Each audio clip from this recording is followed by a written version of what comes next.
హల్లెలూయా, praise lord. దేవుని నామానికి మహిమ కలుగును గాక. ఈరోజు మనము ధ్యానించవలసినటువంటి అధ్యాయము సామెతల గ్రంథము 4వ అధ్యాయము. మీరందరూ కూడా మీ బైబిల్స్ ఓపెన్ చేసినట్లయితే అందరం కలిసి చదువుదాము. 4వ అధ్యాయము. కుమారులారా, తండ్రి ఉపదేశము వినుడి, మీరు వివేకము నొందినట్లు ఆలకించుడి. నేను మీకు సదుపదేశము చేసేదను, నా బోధను త్రోసివేయకుడి. నా తండ్రికి నేను కుమారుడుగా ఉంటిని, నా తల్లి దృష్టికి నేను సుకుమారుడనైన ఏక కుమారుడనై ఉంటిని. ఆయన నాకు బోధించుచు నాతో ఇట్లనెను, నీ హృదయము పట్టుదలతో నా మాటలను పట్టుకున్న నిమ్ము, నా ఆజ్ఞలను గైకొనిన ఎడల నీవు బ్రతుకుదువు.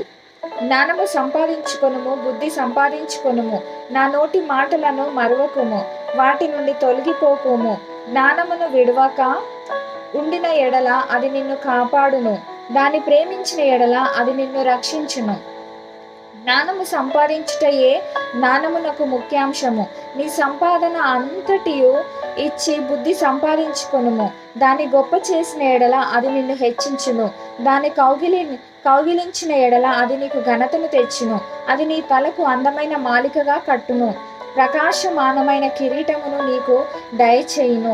నా కుమారుడా, నీవు ఆలకించి నా మాటలను అంగీకరించిన ఎడల నీవు దీర్ఘాయుష్మంతుడవగుదువు.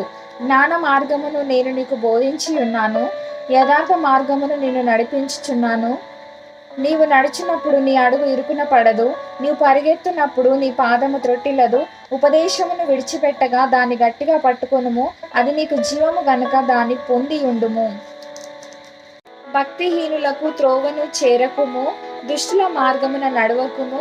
దాని అందు ప్రవేశింపక తప్పించుకొని తిరుగుము, దాని నుండి తొలగి సాగిపోము.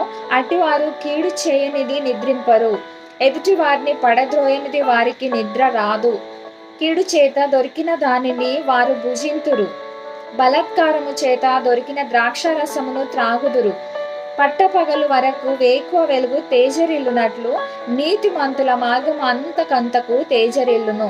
భక్తిహీనుల మార్గము గాఢంధకారమయమును, తాము దేని మీద పడున్నది వారికి తెలియదు. నా కుమారుడా, నా మాటలను ఆలకించుము, నా వాక్యములకు నీ చెవియొగ్గుము. నీ కనుల ఎదుట నుండి వాటిని తొలగిపోనీయకుము, నీ హృదయం అందు వాటిని భద్రము చేసుకొనుము. దొరికిన వానికి అవి జీవమును, వారి సర్వ శరీరమునకు ఆరోగ్యమును ఇచ్చును. నీ హృదయంలో నుండి జీవధారలు బయలుదేరును. కాబట్టి అన్నిటికంటే ముఖ్యముగా నీ హృదయంను భద్రముగా కాపాడుకొనుము. మూర్ఖపు మాటలు నోటికి రానియకుము, పెదవుల నుండి కుటిలమైన మాటలు రానియకుము. నీ కన్నులు ఇటు అటు చూడక సరిగాను, నీ కనురెప్పలు నీ ముందర సూటిగాను చూడవలెను.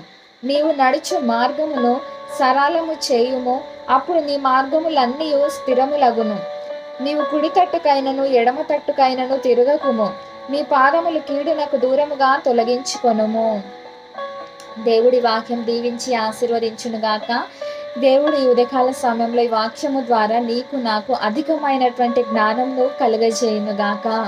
ఆమేన్.